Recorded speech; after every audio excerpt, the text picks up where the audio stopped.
Good morning, class. We are looking at Module 2, covering chapters 4 and 5. Here's chapter 4, probability. So practice test number 2 for Module 2.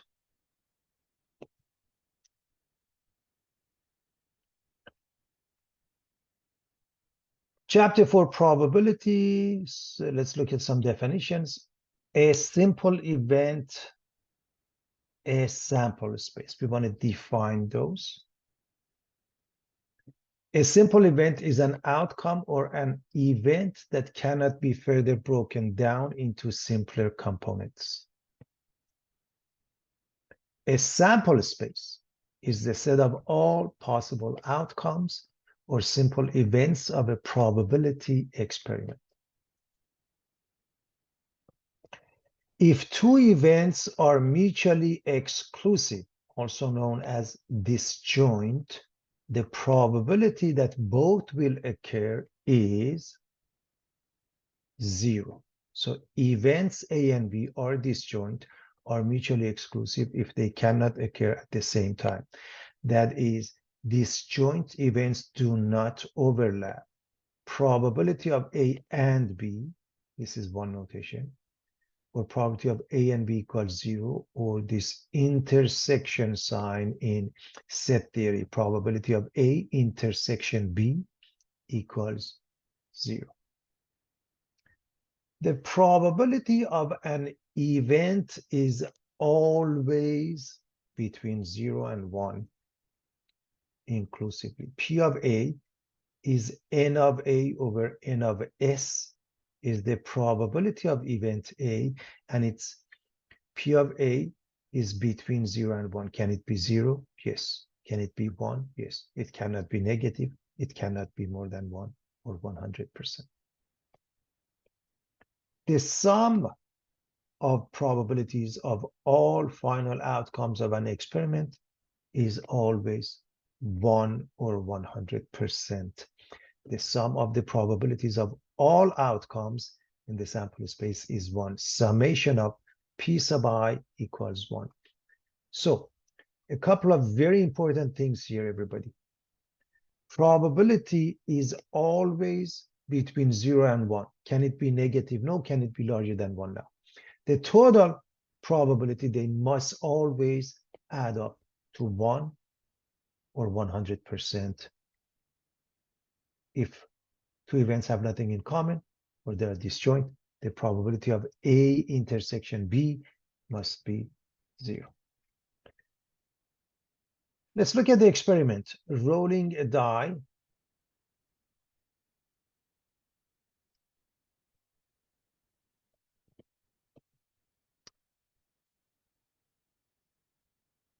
The common die has 6 faces, 1, 2, 3, 4, 5, 6.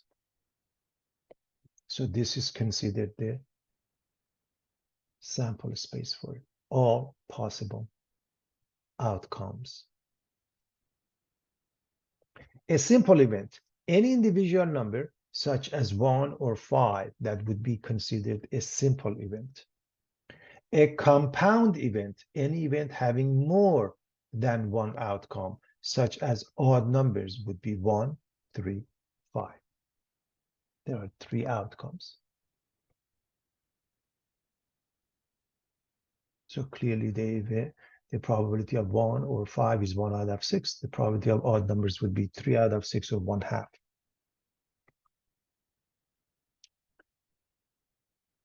The number of a combination of n items selected n at a time is the number of permutations of n items selected 0 at a time is. I want to discuss the 2 issues, permutations and combinations. So what's a permutation? Permutation is an arrangement of objects in a specific order. Order matters.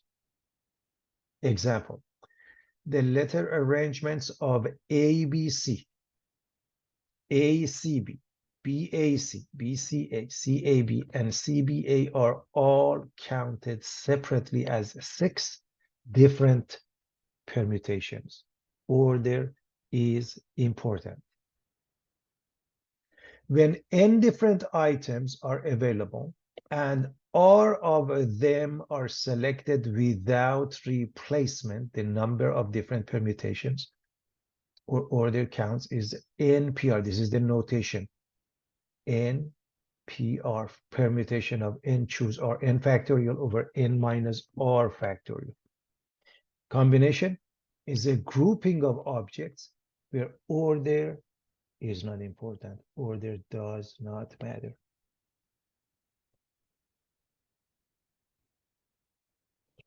The formula for a combination NCR is n factorial over r factorial times n minus r factorial, and in a matter of comparison to the permutation becomes this times n in essence, n times p sub r divided by r factorial. So n times p sub r, okay, this one divided by r factorial. So in other words, divide this by r factorial. My apologies. I think I misspoke. So the same thing divided by r factorial. Now we want to go with CNN. So we are going to use this formula. N remains unchanged, R becomes N also. So N minus N is 0 factorial. 0 factorial is 1. This is 1, everybody. 0 factorial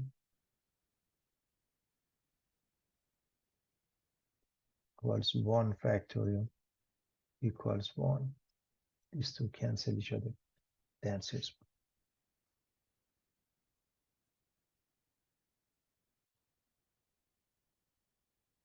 Now, using this formula, it means if you were to expand this as n times n minus 1 times n minus 2 all the way to 1, then at some point this will go away and you get n times n minus 1 times n minus 2 all the way times n minus r plus 1, because the next one is n minus r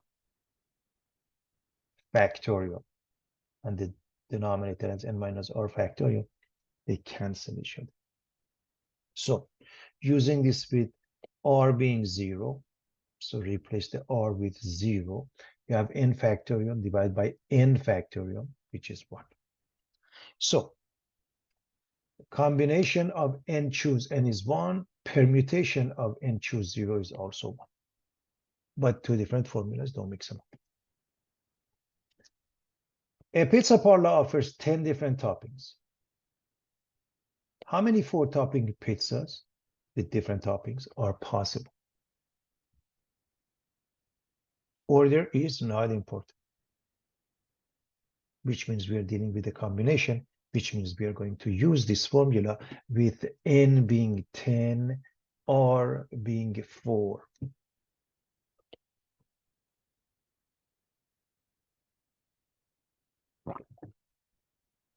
So this is 6 factorial. You can use a calculator, or you can write this as 10, 9, 8, 7, 6 factorial and drop the 6. Let me quickly show you. I mean, the answer is 210, but one way to do that, again, you don't have to do this by hand, but if you were to do that, you could rewrite it as follows. The numerator is 10, 9, 8, 7, and you would stop at 6 factorial, so you can cancel those two, and then this is what remains. You change the 4 factorial to 4 times 3 times 2 times 1. You simplify, you get 200. How many 6-letter code words can be made from the 26 letters of the alphabet if no letter can be used more than once in the code word? Now we are talking order is important, and that's the idea, because you're dealing with code word.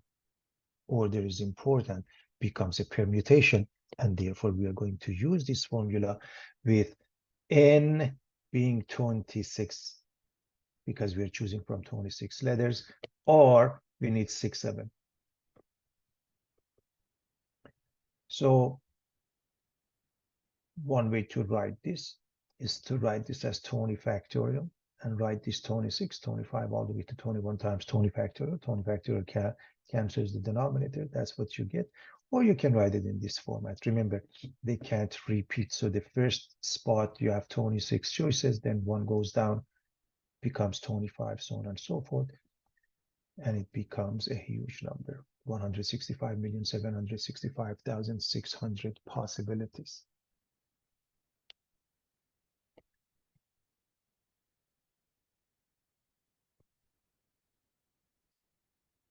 Answer the following. A quiz consists of 3 true-false questions. How many possible answer keys are there? Write out the sample space and tree diagram. Well, here's the formula I want to share with you. N of S, which represents the sample space, is the number of outcomes per stage, and raise it to the power of number of stages. In this case, each stage has 2 possibilities, true or false. Each stage, that means each question. How many stages in this case would be the number of questions? So it's 2 cubed or 8.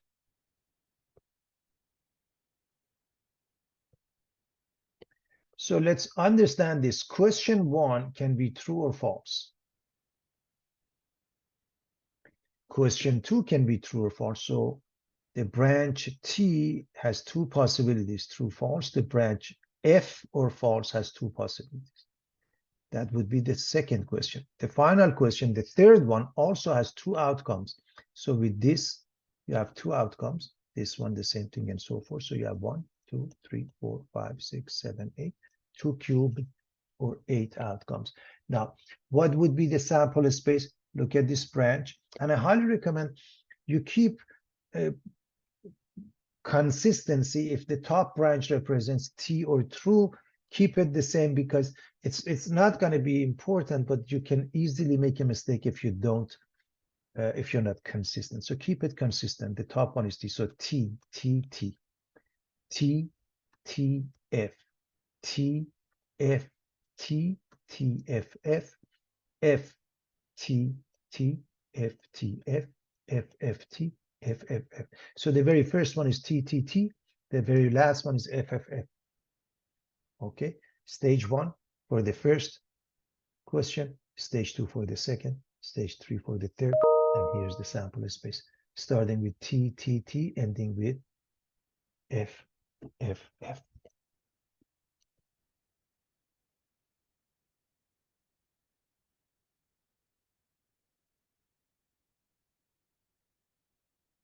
So it's pretty straightforward.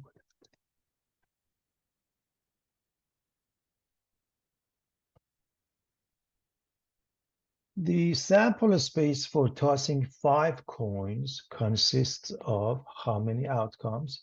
Write out this sample space. Well, remember, N of S is the number of outcomes per stage. The coin has 2 outcomes, heads or tails, H or T.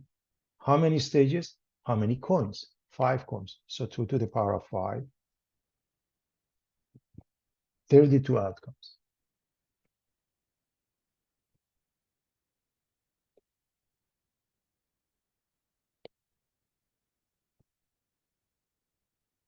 The tree diagram for 5 coins is similar to the previous page. We have the 4th one and the 5th one. There were 3 stages in the previous one. Now we add 2 more. It looks something like this. So I want you to pay attention to the first one. Okay, so this is the first stage. That means the first coin, HT, done. The second one, again, HT. So right here, you have H and T, and over here you have H and T. So that makes it what? The second one gives you 2 squared or 4.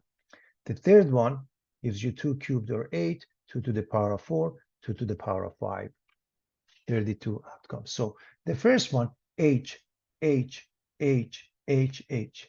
The second one, H, H, H, H, T, and you continue. The last one would be T, T, T, T, T. That would be your sample space. 32 outcomes, everybody. Again, this one is the first one. This one is the second one. This is the last one. It's very easy to follow.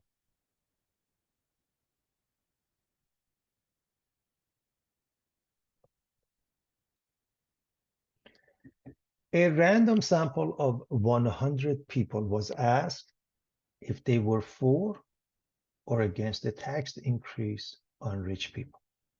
Of 60 males, 45 were in favor. And of all females, 22 were in favor. Write the contingency table and answer the following questions. If one person is selected at random, find the probability that this person favors the tax increase on rich people. So you have to write the table. The contingency table is known. So you're going to go as follow: male, female, total. For tax increase. And by the way, to make it easy, I'm going to give him letters. This is M and F, which is obvious. For tax, we're going to go with the letter T. Against it, we're going to go with the letter A. And here's the total. Let's put in what is given. So first, a random sample of 100. So the total number of people is 100.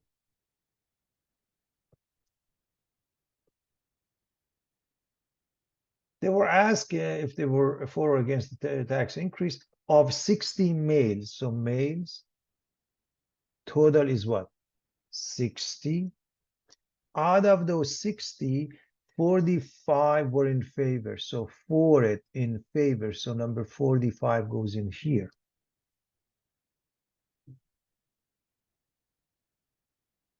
Of all females, which we don't have the number, 22 were in favor. So all of them, and we don't have it. How many are in favor? Here goes number 22. Now we can easily fill up the rest. So clearly these two add up, 67. Clearly these two add up, so 60 minus 45, 15. Clearly these two add up.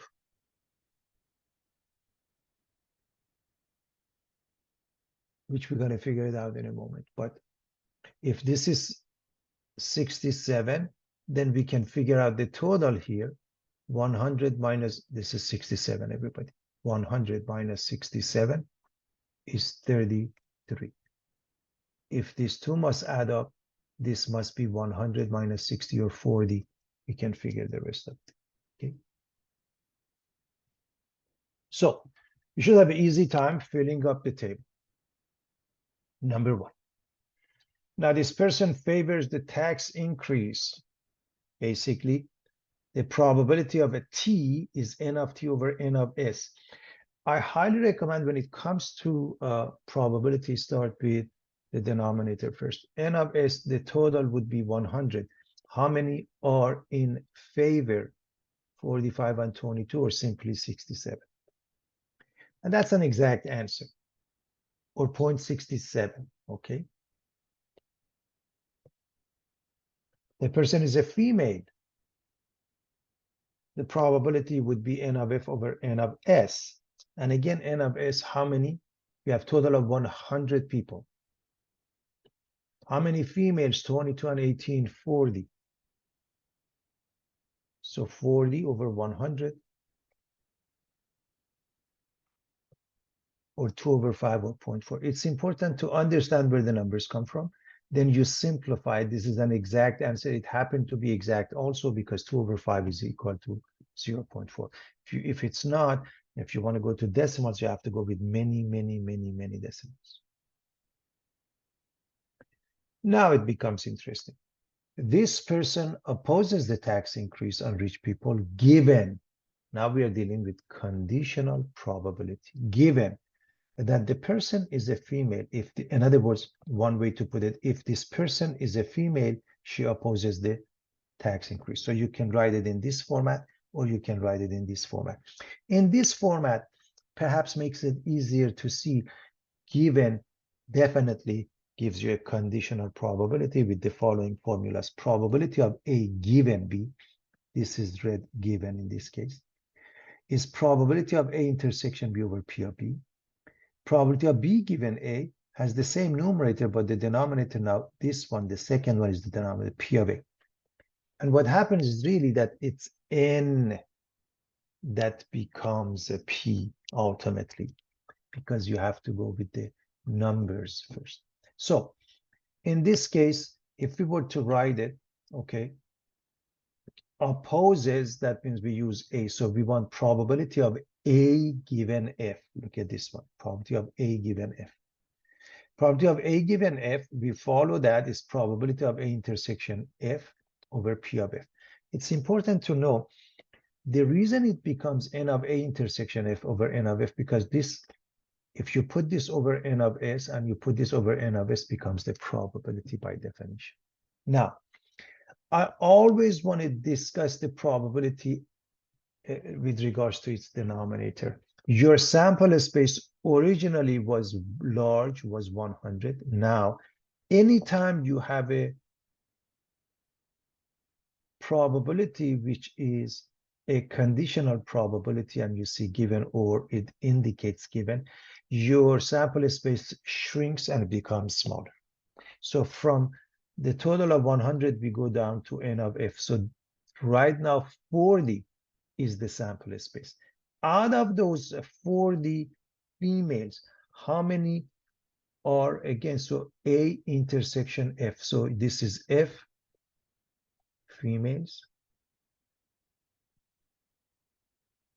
This is A against. So if you draw a line here, draw a line here, this would be the number that is in common, 18 over 40, and now you simplify.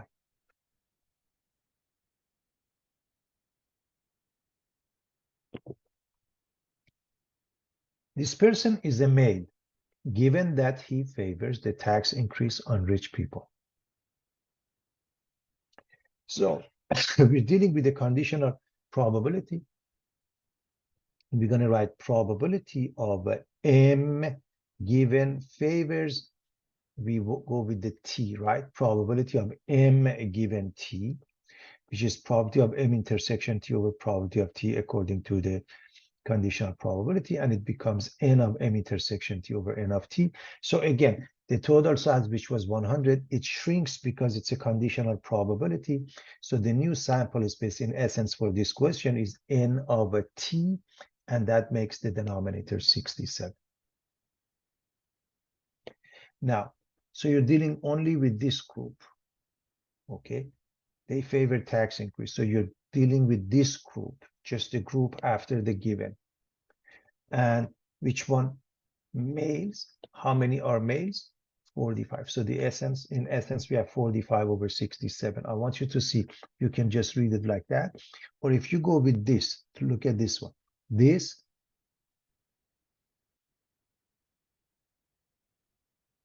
one, everybody, 45 over 100 over 67 over 100, which simplifies to what you see here. And now, you really want to keep it like that. It's an exact answer. But if you want to go with decimals, you have to go with many, many, many decimals. And 1 or 2 doesn't do it, unless they specify how many decimals they are interested in.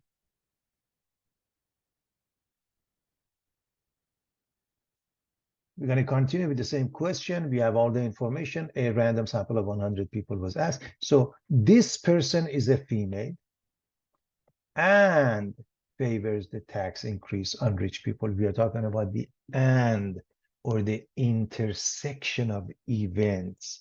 So probability of F intersection T is N of F intersection T over N of S by definition. So the denominator is the whole, which is 100. Now, F intersection T, F, all the females, intersection T, this group. So females that are for tax increase, so 22. So the numerator is 22, 22 over 100, 11 over 50 or 0.22. And that's an exact answer. This person opposes the tax increase on rich people or is a female. So this is a union of events. An addition property, here's the formula. Probability of A or B or probability of A union B. Take a look at the notation that it's used in set theory. Probability of A union B is probability of A plus probability of B minus probability of A intersection B. The reason is because this is part of each one and it is counted for 2 times if they have an intersection. So we are going to follow the formula. Probability of A union F is this part, P of A, N of A over N of S. P of B, okay, in this case, probability of F instead of B. Probability of F is N of F over N of S, and probability of A intersection B would be probability of A, we want A intersection F. So N of A intersection F over N of S. All of them have the same denominator, namely 100. So how many in A's? So A's, total of 33. F, how many total? 40. So this, all of them have the denominator 100. So this one has 33, this one has 40. But notice they have a common value between A and F. This 18 has been accounted for 2 times. That's why you have to subtract it once. So we get 33 plus 40 minus 18, 55 over 100 or 11 over 20 or 0.55. If you want to write it as a fraction, you put it in lowest term as a decimal, 0.55 as a percentage, 55%.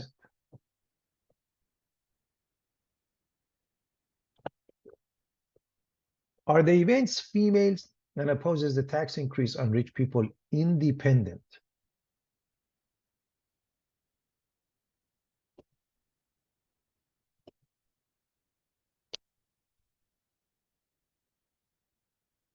Let's discuss the concept of independency first and the meaning of it. Dependency versus independency. We define probability of A given B as probability of A intersection B over probability of B, and probability of B given A as probability of A intersection B over P of A. That's by definition. Therefore, if we do the cross product, meaning if I put number 1 here, this one times this one, put 1 here, this one times this one. What happens is that probability of A intersection B becomes the product of these two or the product of these two. So probability of A intersection B is probability of a B times probability of A given B. Or we can write probability of A times probability of B given A. So that's a general case. What happens if we know the events are independent? Independent events. The occurrence of one event does not change the probability of the other event. In other words, if they are independent, by definition of this, probability of A given B becomes probability of A, probability of B given A becomes probability of B, meaning conditional probability is the same as marginal or simple probability because it has no effect because they're independent. So probability of A given B, it doesn't matter what happens with B, probability remains unchanged. If that happens, if they are independent, when we go back to this formula, probability of B times A given B is the same as A. So probability of A times probability of B. So if we know they are independent, that's the case. So are the two events females and tax opposes tax, the tax increase on rich people independent? Let's find out. And we're going to do it mathematically to prove it either way. So first, event females and opposes the tax increase on rich people are dependent because the occurrence of one of the events does affect the other event. Now, This is the definition, but this is really not the proof. The proof is as follows. We look at the conditional probability and we look at the simple probability, they must be the same. So probability of A given F, if F is given, A is 18, so 18 over 40. Probability of A given F is 18 over 40. But probability of A is 33 over 100. They are not the same. If they are the same, they are considered independent. Now, I highly recommend that you try probability of F given A versus probability of F. So try this one on your own, and I'm going to move on. Try and show that probability of F given A is not equal to probability of F. It's very simple. So in other words, there are two ways to prove this, that they are not independent. Are they mutually exclusive? Here's the definition verbally. They are not mutually exclusive because a person can be both female and opposes the tax increase on rich people. That's fine, but with an absolute proof, we need math. So we look at the probability of A intersection F. What is the probability of A intersection F? Here's the A, here's the F. The intersection is 18 out of 100. So if they are mutually exclusive, this probability must be 0, and it's not. So you prove things mathematically.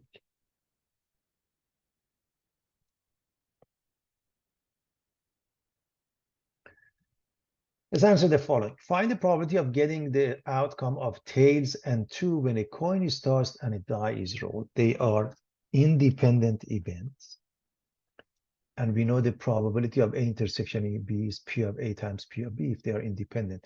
For tails, there are 2 outcomes, so the probability is 1/2. Remember tails and heads. For 2, there are 6 outcomes. For 2 is 1 out of 6, right? We are talking about the coin having 2 outcomes, a die having 6 outcomes. So this one has 2 outcomes, this one has 6 outcomes. So 1/2 times 1/6. So probability of tails and 2 is probability of tails times probability of 2.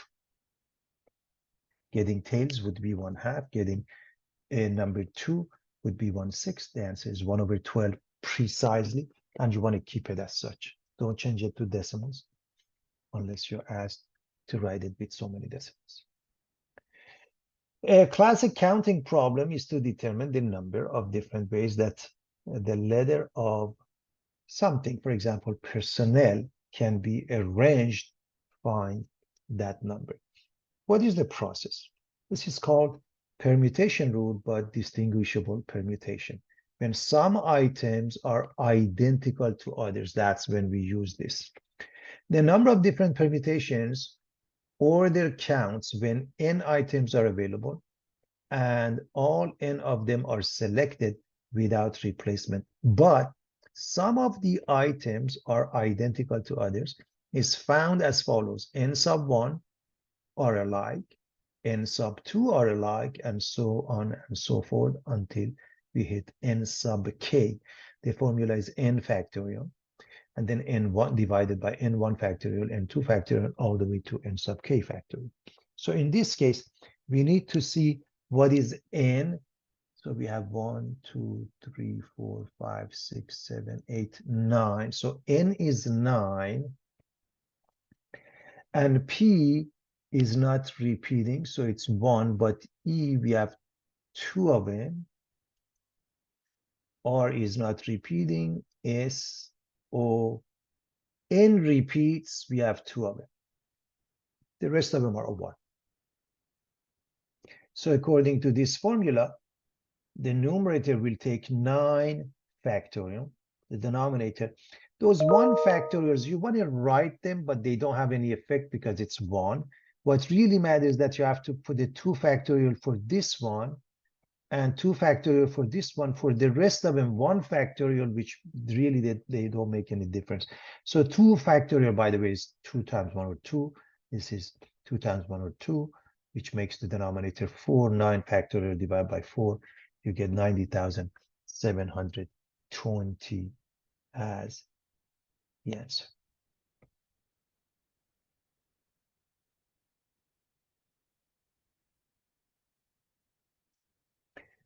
A box consists of 14 red and 36 blue markers.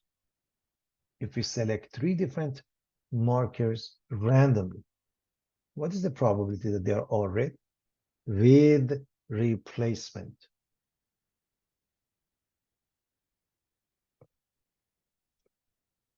Probability of a red is n of red over n of s. So 14 over 14 plus 36, or 14 over 50. We can simplify it to 7 over 25 or 0.28. This is for one of them. So we want to pick one red. But what happens when we want to pick 3 reds? That means P of R1 intersection R2 intersection R3. Because we do it with replacement, they become independent. So probability of R1 times probability of R2 times probability of R3, and they're all the same, 0.28. So 0.28 times itself 3 times, or 7 over 25 times itself 3 times, meaning raise it to the power of 3. So probability of 3 reds would be probability of 1 red to the power of 3, and we end up with this answer. That's an exact answer, and we're done with the first part. What is the probability that they are all red without replacement? Draw a tree diagram and label each branch. By the way, generally speaking, when a question like this is given, they won't mention that. And if they don't, it means part B. So if it just says, what is the probability that they're all red? That means without replacement, because you pick something, you pick a marker and you keep it.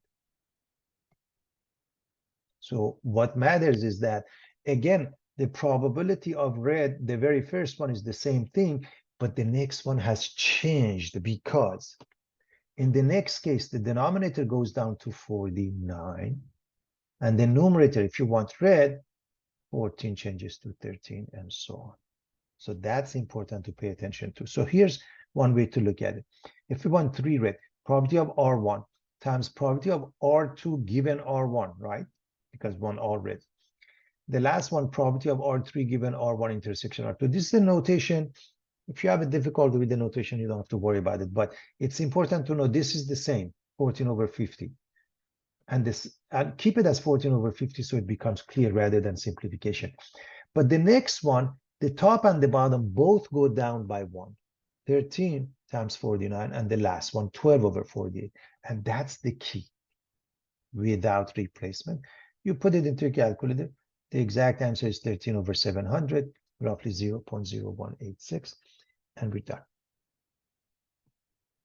So this is an exact answer, and this is a decimal notation.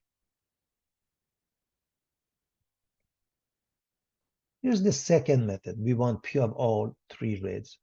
There are 2 ways to write this. You can say you want n of R over n of S. N of S, you have 50. Total of how many markers? 50. How many are selecting? 3. Now, if you want all to be red, combination of how many reds do you have? 14, choose 3. Or I think you better pay attention to this one, and I tell you why. If you go with this notation, the denominator is not changing. This one, C14, 3. Why am I having this? Because from the blue, which are 36, we just pick nothing, 0. And of course, if you calculate this, this will be 1. But the importance of this is, what if instead of saying all red, let's say we want 2 reds and 1 blue, then this becomes 2 and this becomes 1. And that's the idea. So this won't do it anymore, okay?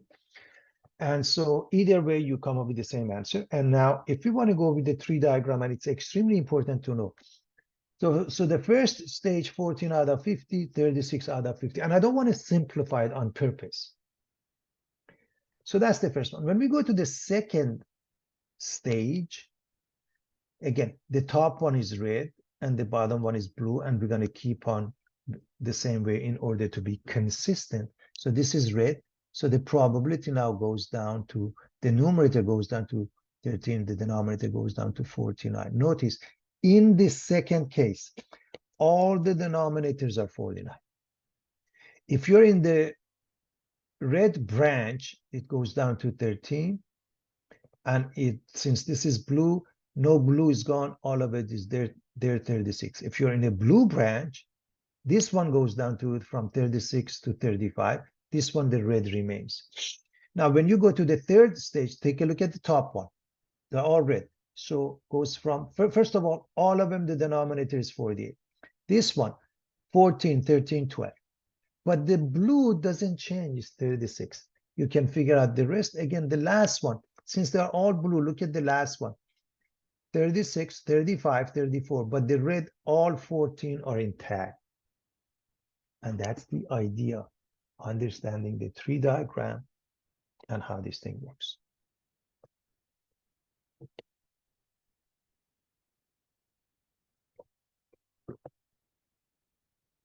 If the probability of winning the race is 5/12, what is the probability of losing the race? Complementary event. What is given? Probability of, let's say, W standing for the winning.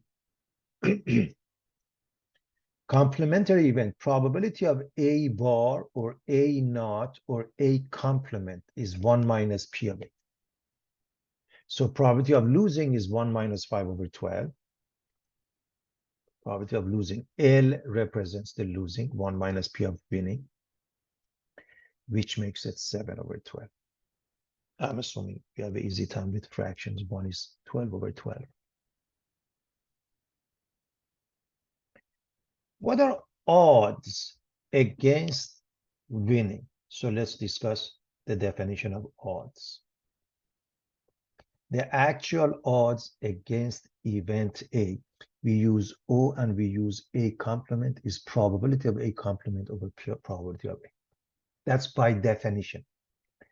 Expressed as form of A to B or A colon B. A and B are both integers. By the way, odds are not the same as the probability, but when the probability is extremely small, the values for odds and probability becomes close. So in this case, odds against winning or odds of losing, if you will, is probability of losing over probability of winning according to this definition. Losing 7/12, winning 5/12. It's a complex fraction. The denominators cancel each other. 7/5, you can leave it as that, or 7/5, 7:5 means the same thing.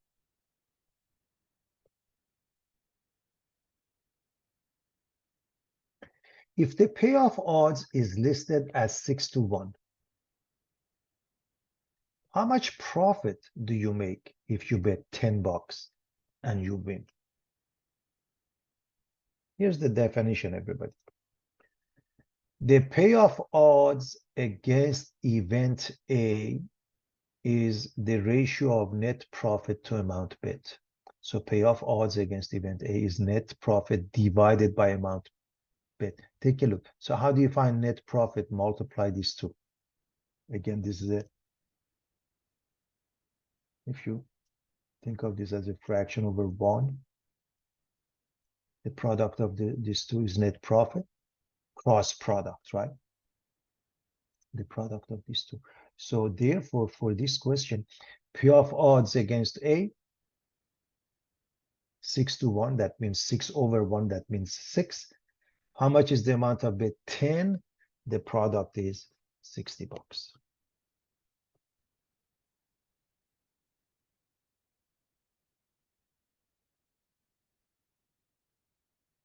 So it's pretty straightforward.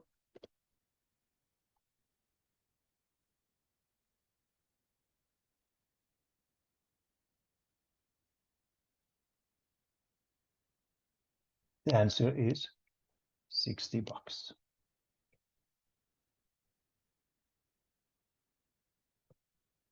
All right.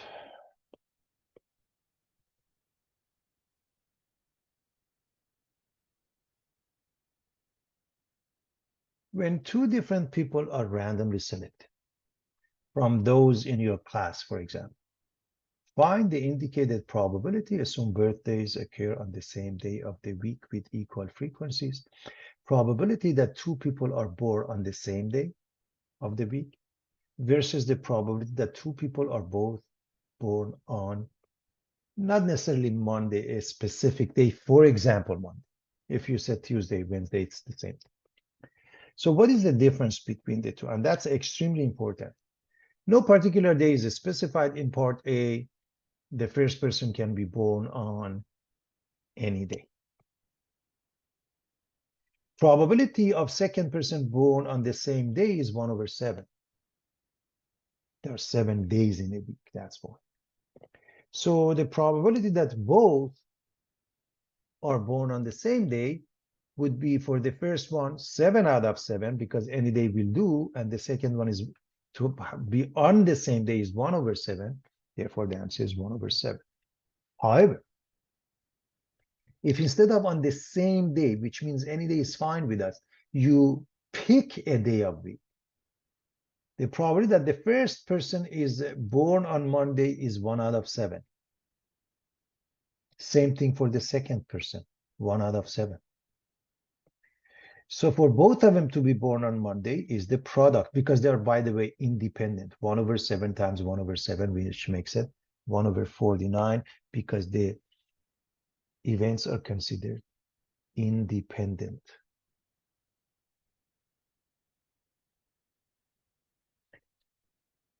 How many different auto license plates are possible if the plate has 2 letters followed by 4 numbers? So first and foremost, how many spots? 1, 2, 3, 4, 5, 6. So we want 2 letters, right? So for the first one, we're going to put 26 here. Let's just quickly. So we are going to put 26 here. And there are no restrictions. So again, I'm going to put 26. And then I want 4 numbers. 0 to 9, that means 10. No restrictions. Each one is 10. And the answer is 26 squared times 10 to the power of 4. You can figure it out. It's not a big deal. 3 letters, no repeats, followed by 3 numbers. So again, you have 6 spots. When we are not repeating and the first one is 26, then the second one must go down by 1, becomes 25. And the next one goes down, becomes 24. And the numbers, there are no restrictions, so each one is 10. So we have 26 times 25 times 24 times 10 cubed.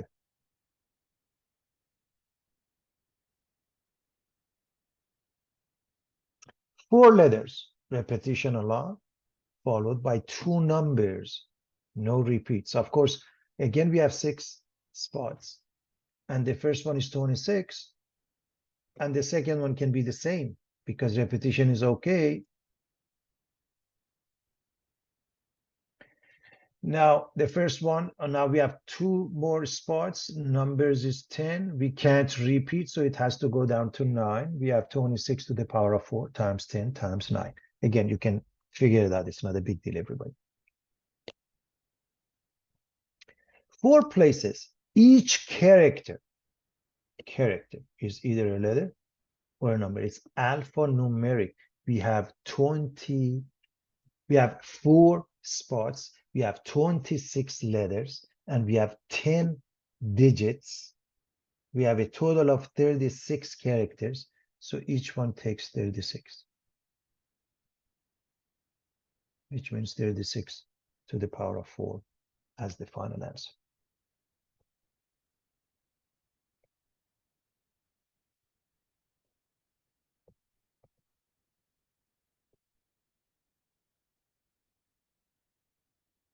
In a first grade school class, there are 10 girls and 8 boys. In how many ways can The students finish first, second, and third in a foot race. Assume no ties. The very first thing we notice is that order is important, makes it a permutation. So we're going to say P in R. We have total of 18 students and 3 because we are interested in the first, second, and third. And you can say, let's use the permutation formula, or you might say, okay, 18 for the first spot, 17, and then 16, right? And you get to the answer. Or you can use a calculator. For a TI calculator, okay, for the factorial, enter the value of n, so 18, then press math, select PRB, okay, and select the sign and enter, okay, exclamation sign, NPR3, and it gives you the number, or just multiply those. So you don't have to do this by hand, but you need to understand the concept. The concept meaning what? Order is important, meaning permutation.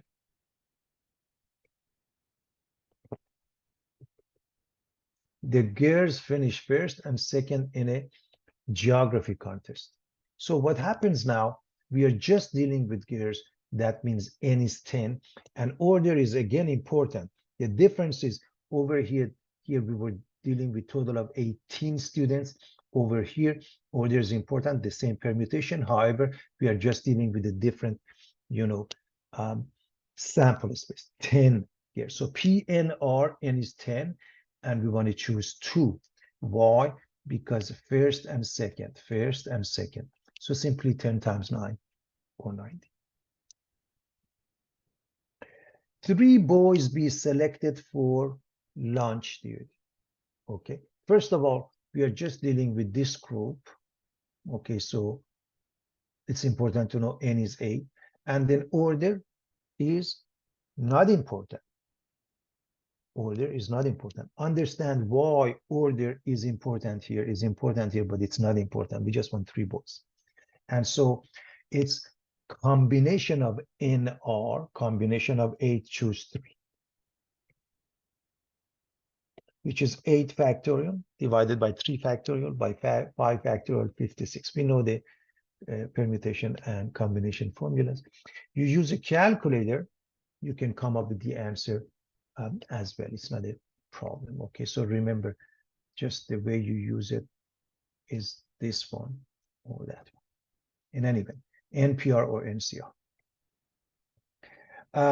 Now, in this case, we want 6 students be selected for hockey team, and the N is the total of 18 students, and the team needs 6 of those.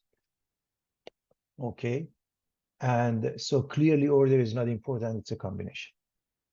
So combination of 18, pick 6, which makes it 18 factorial over 6 factorial times 18 minus 6, or 12 factorial. And now 18, see, it was NPR here, now we choose NCR, and it gives you this number, or just do the math, either way is fine. But again, you don't have to do it by hand.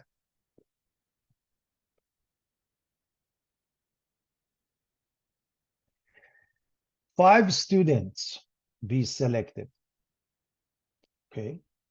Specifically, 3 boys and 2 girls. So order is not important, okay? Order is not important. It's a combination. However, you want 3 boys, so from 8 you want to choose 3, and you want 2 girls. From 10 you want to choose 2. Both of them are combinations, they're product. Okay, so for the boys, C8 3, for the girls, C10 2.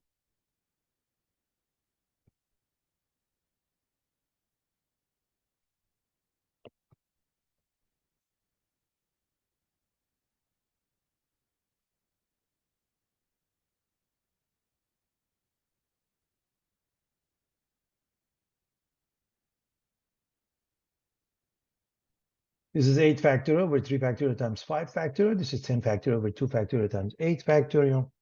and you get 2,520. It's again important to see why you do it this way. Pay attention to combination versus permutation. Finally, 4 gears be selected for a field trip. So the group that we are dealing with is this group, 10. N is 10. Order is not important. It's a combination. So combination of a 10, choose 4.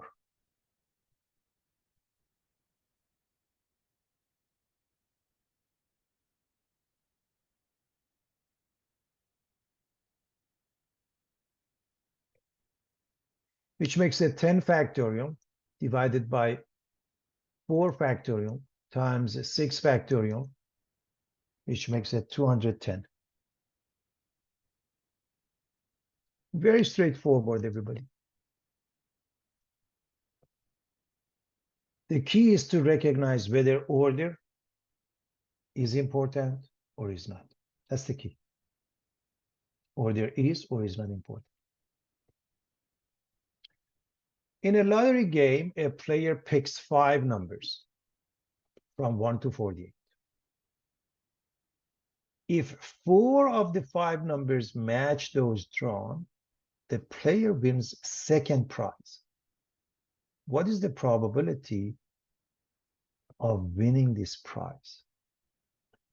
Let's define the probability. The probability of winning, probability of W, it's N of winning over N of S. We look at the numbers of ways that we can win versus the total possible outcomes. This is the sample space. So anytime we deal with probability, I like to start with the denominator. So N of S is N of pick 5 numbers out of 48. Is order important? No, they don't specify that it has to be in order. Order is not important. I want to pick 5 from 48. That's a combination of N is 48 or is 5. So it's a combination of 48, choose 5. So 48 factorial over 5 factorial times 48 minus 5 factorial. This is the denominator, everybody. Of course, we can figure out the number, but that's the concept. Now, I want to discuss the numerator. N of winning. How do we win 4 of the 5 numbers? We want 4 correct and 1 incorrect. Order is not important. So how do we pick them? So 5 numbers, out of 5, we have to pick 4, and the rest of it, 48 numbers, 48 minus 5. So in other words, 5 numbers are correct, 48 minus 5 or 43 are incorrect. From 43, we need 1. From 5, we need 4. So combination of 5, choose 4, times combination of 43, choose 1. One more time. We need 4 correct. 4 correct comes from the 5 numbers. So combination of 5, choose 4. 1 incorrect from the rest of them. Remember, there are a total number of 48. If 5 of them are correct, 43 are incorrect. So from 43, choose 1. By the way, this just becomes 43. So here's the formula. The product of these two divided by this combination. And of course, the rest is basic. So this is 5, by the way. This is 43. The other one you calculated, you simplified. This is an exact answer. If you want to go with decimals, you have to put many decimals unless they ask you to truncate up to so many decimals. If they don't, keep it as a fraction, but it has to be in lowest term. Make sure you take a common factor between the top and the bottom out.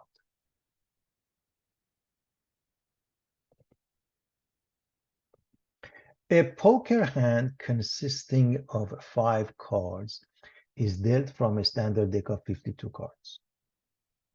Find the probability that the hand contains exactly 2 face cards. So again, I want to write out the probability of two face cards, probability of two, F stands for face cards, is n of two face cards over n of s. And I like to start with the denominator.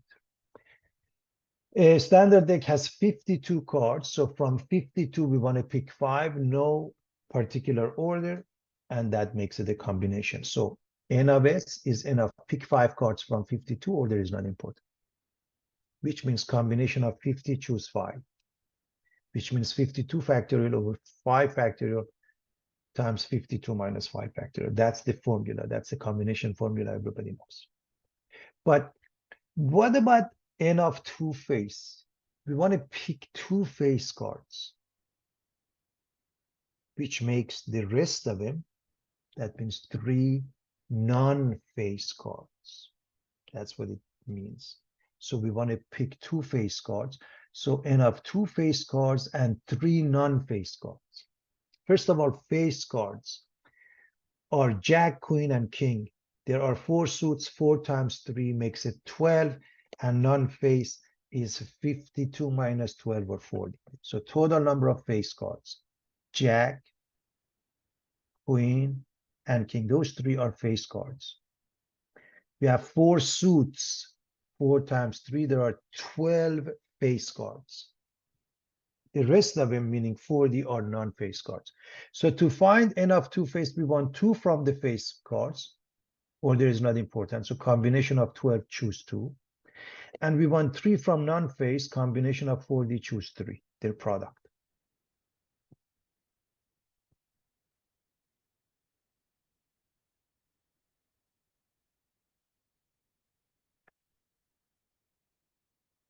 So we write this.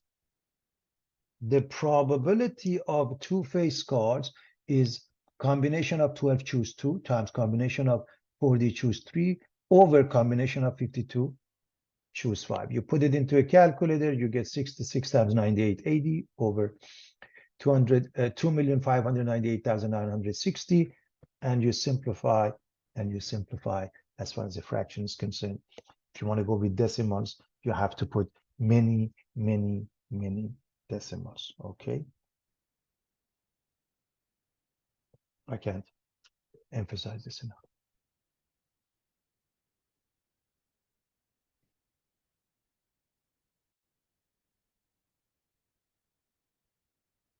Here's the last question. A factory received a shipment of 16 sprockets, and the vendor who sold the items knows there are 7 sprockets in the shipment that are defective.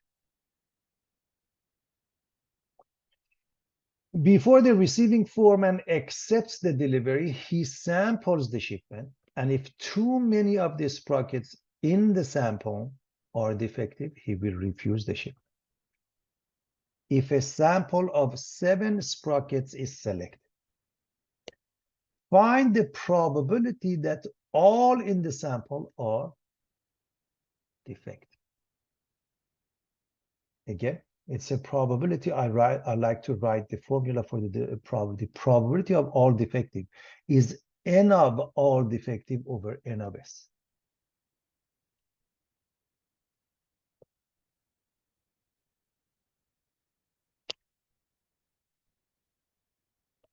So what is n of s?